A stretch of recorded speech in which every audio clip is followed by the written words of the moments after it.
Hello everyone. Today I have with me Vinayak Shrivastav from co-founder CEO of toch.ai company. And first question, Vinayak, for you would be before we jump into what Touch actually does is, what made you think that you want to start your own company? Didn't you worry like paisa kahan se aayega? I'm taking a big risk, leaving a secure job. How much I'll earn, etc., etc. A lot of questions come. Thanks, Siddhant. Thanks, Siddhant, for having me on the talk show. The first thing obviously came to my mind when I was trying to start something of my own was exactly जो आपने कहा. बहुत हो गया दूसरों के लिए काम करके कुछ खुद का करते हैं. That was the driving passion. And when you're trying to start when you're young, you don't have too much of liability, right? मेरे खर्चे ही कितने थे? My expenses were just about staying in Bombay, so I was just my monthly rent was what I had to take care of. And khana pina, bas, that's it, nothing else. You're not really worried about you're trying to save money or you have to buy a house and what's going to happen in future. So those kind of I would say liabilities were not there on me, and I didn't have that stress also that what I'm earning is enough or not, because my only thought process was earn only as much as I need to survive. That's it. And if I can make that much money over the next 2-3 years, I'm good enough to start something by myself. Or at least give it a start. That was basically the thought process. So I didn't really think long term. I thought very short term, saying that 2 साल के लिए चलो थोड़े बहुत saving के पैसे हैं हमारे पास, जिसमें रेंट तो निकल जाएगा, एंड काम से कुछ ना कुछ पैसे आ जाएंगे, जिससे I can at least start making enough to feed myself. That was basically the thought process when I was starting the company. Understood. So Vinayak, if you have to explain in a simple way to our audience, what does Touch do? So the company Touch was formalized with a very simple thought process. We'll use automation, AI tools, machine learning tools to automate media processes. So when we started the company in 2017, we had a very simple use case, which is content moderation. That we will help all your large enterprises, media broadcasters do automated content moderation, which is basically trying to analyze your basic adult scenes, smoking scenes, alcohol scenes in a video content. And this process was fairly manually driven. So what we tried to do was basically we tried to automate that process and say that instead of trying to put a labor behind it or a task force behind it to try and do it manually, we will automate that side of the business. Right. So you did automation almost, yeah. Correct. So this is what we started the business on the core crux thought process that we will do this back in 2017. With a couple of other use cases also, we were trying to do shoppable videos. We were trying to kind of create like an entire ecosystem of video content and e-commerce together. But we started working on extracting metadata. This was through 2018 when we started extracting metadata, and the usage of metadata became very strong in media companies because they realized that metadata is basically driving every single aspect in any organization, right from your content recommendation to basically a next stage, which is content creation, or you're basically doing automation processes. Everything was driven by metadata. So we started focusing a lot on metadata. And what metadata means is basically identifying every single element in a video content frame. आप और मैं बात कर रहे हैं जो भी हमारे फ्रेम में दिख रहा है, right? Like the door behind you, or the glasses that you're wearing, the AirPods that you have right now on, the t-shirt that you're wearing, the color of it. So these elements form a part of a metadata that can be used for various automation processes if you know how to really structure it together. And this is exactly what we started doing through 2018, 2019, where we started transitioning from basically just doing content moderation to doing automated key moments and highlights. We realized that the tool has a superb use case in video content space where it can create instant key moments and highlights from any live feed. तो अगर आप IPL match देख रहे हो, IPL match देखते देखते Virat Kohli out हो गया और आपने ज्वाइन किया जस्ट विराट कोहली के आउट होने बाद, टिपिकली आप टीवी पे जो देख रहे हो या रिप्ले देख रहे हो वो देख पाओगे. सोशल मीडिया के चलते अगर आप इंस्टाग्राम फेसबुक पे चले गए तो वहां पे भी आपको दिख जाएगा.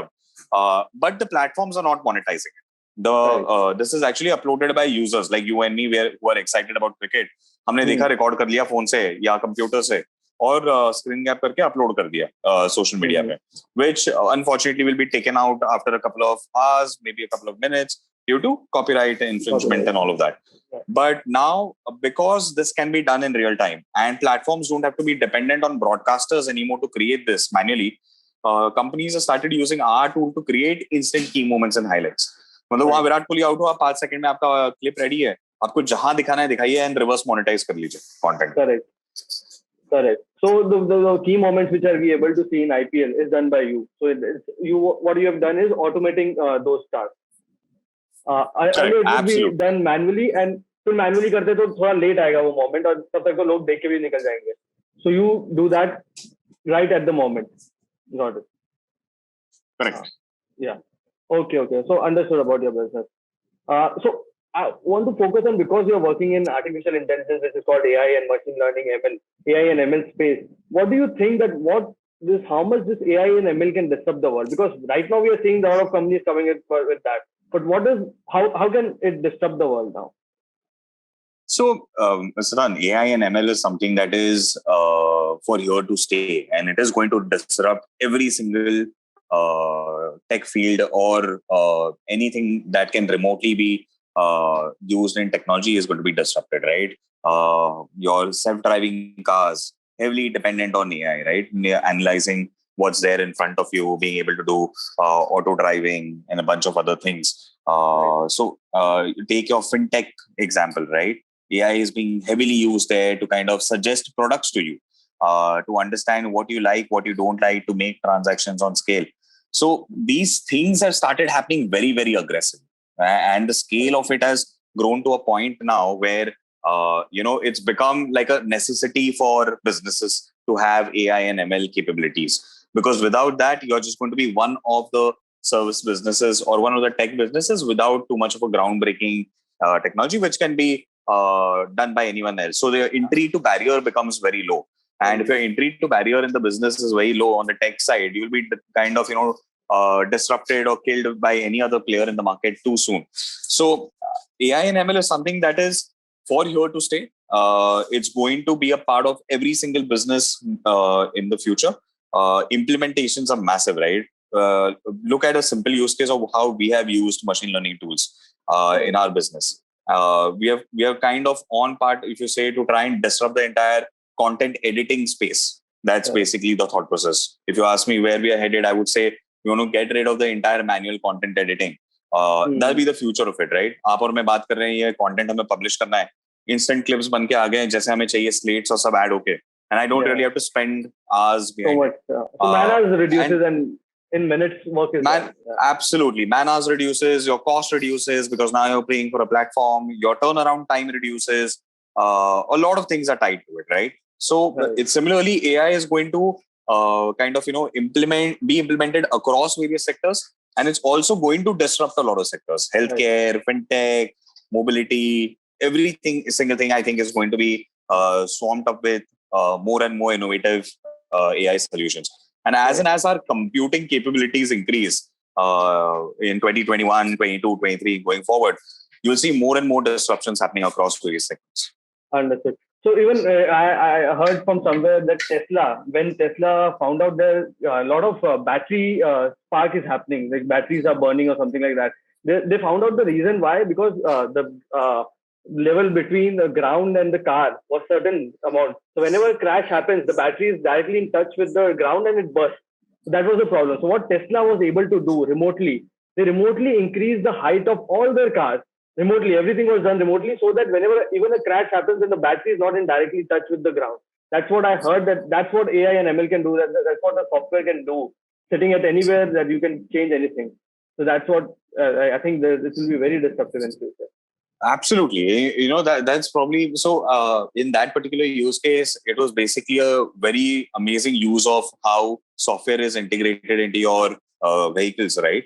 And how you can control settings sitting out of a single office, centralized office. It's like using mobile phones. Today, Apple can access and debug any phone in the world that they have control to if you're connected online, even if you're not connected online, right? Right. Even Apple did same thing. Apple, when there was a theft taken place in US or something, the riots, the people took out all the Apple phones and Apple. So Apple simply went to their centralized network and just switched off all those phones which were there in that store. So nobody can use that. So that is the power they hold now. Right. So Vinayak, next question for you would be, as a founder for a startup, there's always a risk that you have to raise money from investors. This is mainly because you have to grow faster than others so that you are able to gain market share and create a barrier to entry. So even you would have faced in earlier stages when you were starting to. What's your experience about that? Raising capital is basically, I would say, a part of every entrepreneur's journey, right? Unless you build a business with a decent enough capital infused from yourself, right? And you're trying to sustain that business. Without that, most of the entrepreneurs will run into problems of trying to scale aggressively. Because if you don't scale aggressively, unfortunately, in today's time, you don't have, I would say, the leisure of kind of waiting it out for 4 or 5 years to try and stabilize the business. If you're now not out there from day one itself with your product, you're basically losing out on a large pie, because there'll be others that will raise capital from external investors and probably get into your business and take a pie by the time you try and stabilize and try and bootstrap it. So raising capital, I feel, is a part of any and every entrepreneur's journey. Obviously, we had our own challenges, right? When you're trying to build something. So India as a market is developing, and how investors are also looking at newer technologies is just started evolving in the last couple of years. So when we started the company, obviously we have also kind of faced those challenges that, because it was something different that we were trying to do in the ecosystem. Not a lot of people understood it in first time and understood the kind of core benefits that it could give to enterprises. So it took us a while before we were able to raise capital. But you always need to find the right set of investors. So this is something that I speak to a lot of my friends today and a lot of other entrepreneur friends also. And the only thing that we discuss is having the right investor as a part of your journey makes a lot of difference. And it might take you a while to find that right set of investors, right? But finding that right set of investor who believes in a vision, who basically believes in what you do more than anything else, is going to be a very important thing. Because on the early stages, people are not really kind of betting on the company or the thought process. There are people actually betting on the founders, right? Because they are the ones who are going to execute the product. So early stage is all about how convincing you are and how clear you are in your focus. And when today, fortunately, you have access to everything, right? You have access to all these set of investors through LinkedIn. You can reach out to them through multiple networks. You have your tier one VCs in the entire space that you can reach out to directly, because now they have contact forms. Back in 2016, 2017, this was not there. Like, you didn't have the luxury of LinkedIn and, your luxury of other platforms to reach out to investors. So it was very, I would say, word of mouth driven, connecting over email and all of that. Because now things have changed that aggressively. And I feel that, a lot of entrepreneurs now have the option of handpicking the investors. They should always handpick the investors rather than trying to handpick the capital, because the color of the capital is going to be the same no matter where it comes from. It's just that the value of the investor, the right investor, can make a lot of difference for you. Rightly pointed by you. Like, money is not everything. It's who is giving that money is very important in that. Because money is, I think now it's available. Lot of money is available in the market. It's right set of the investors you have to choose. So, like, next question would be, what are the new features available for BuyTouch in the market? Are you targeting directly to, because right now you are B2B. What are you targeting as a consumer, directly to the consumer?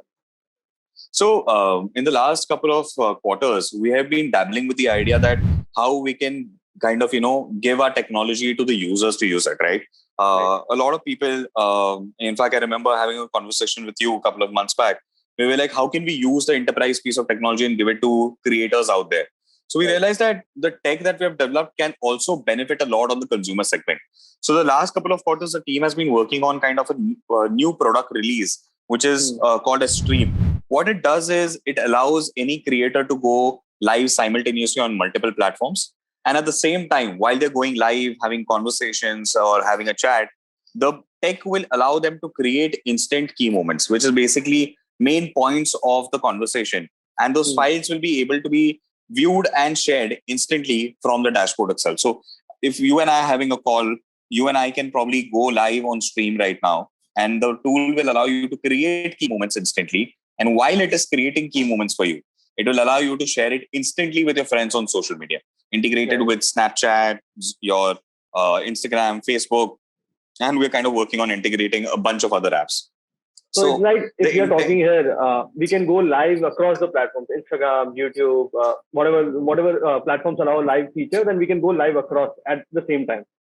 Right. Same time. So as a creator, you have this problem, right? You have your fans spread across multiple platforms. You have people on Facebook, you have people on Instagram, you have people on Snapchat. Now, at the same time, you cannot cater to all of them. Unfortunately, because of which you don't have enough time to do three live sessions in a day for three different platforms. Most of the places will have an overlapping audience base also, and will also not be relevant every time to do the same topic. So what we did is we realized that to amplify a reach of any creator, all they need is basically our backend that we have developed for the enterprises, where we broadcast feeds into us, because we take satellite feeds and broadcast it into us. We took the same solution and integrated on the front end consumer side. Okay. Okay.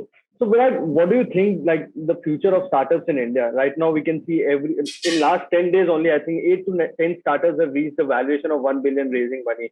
So, what do you think? We have just started. Startups in India has just started to reach these kind of valuation. What do you think about that? So, good question, Siddhant. I always believe that valuation is just kind of a number, right? The businesses have to genuinely become big to kind of justify the valuations. But coming back to your original question, I feel the future of startups in India is absolutely brilliant. We are sitting in a zone where, because of the sheer amount of kind of ecosystem that is getting built in India, and the amount of investors that have started investing in India, you're going to see a lot more unicorns come, right? Last year, in total, there were some 11, 12 unicorns. Already this year, we're at that number, and we're not even at half the year. So we know that, we are at that kind of, trajectory to give 100 plus unicorns over the next couple of years as a country. And it's going to kind of enable a massive, massive growth opportunity for us. Understanding that newer age technologies are the ones that are going to disrupt a lot of your traditional businesses, and traditional businesses will want to kind of infuse more capital to stay in touch with the newer age businesses, or they are the ones who are going to get killed out, right? Your best example is what recently happened in the pharmaceutical kind of a side, right?